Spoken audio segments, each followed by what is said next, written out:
Yung kanina? Paano Isip ng paraan kung paano para makakaiwas ang mga estudyante sa history quiz. Plan A. Tutut. Plan A. Lakasan mo. Plan A, bubutasan ko yung gulong ng kotse mo. Ano? Ano? Bubutasan ko yung gulong ng kotse ni ma'am para walang pasok mamaya. Pupunta sa vulcanizing area. Ano tawag doon? Papahanginan niya, paparin ng gulong. Hanggang sa maubos ang oras niya, hindi niya tayo mamimit. Ang bagal-bagal niya maglakad. Okay. Plan B. Ano ba? Ano may tanong?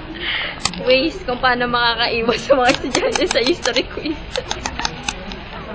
Ano nila? Ang hirap, paano ka mga... Sige, Plan B. Bibigyan ko pagkain sa mga Ano? Ulit. Bibigyan ko pagkain sila. Joke. Ano kinalaman nun? Wala lang. Para kumain siya. Corny ni Angel. Hindi, mamatayin natin siya. Umpisa ba agad exam? Ha? Umpisa agad exam? Oo. Hindi natin kaya pagtagalin yung oras. Look at the passion of Jerwel. Huwag mo takpan, Jerwel. Mga tricycle driver eh. Yung test paper. Ano pa yun, Marin? Sa pang paraan. Iwawala ako ang susi ng classroom. Oo, ano? O kaya, iwawala ko yung pinaka-question. Question. Saka yung mga libro. Question. Sirain na lang natin yung room. Sirain na lang. Wala kain yung room. Itago lahat ng damit ni ma'am.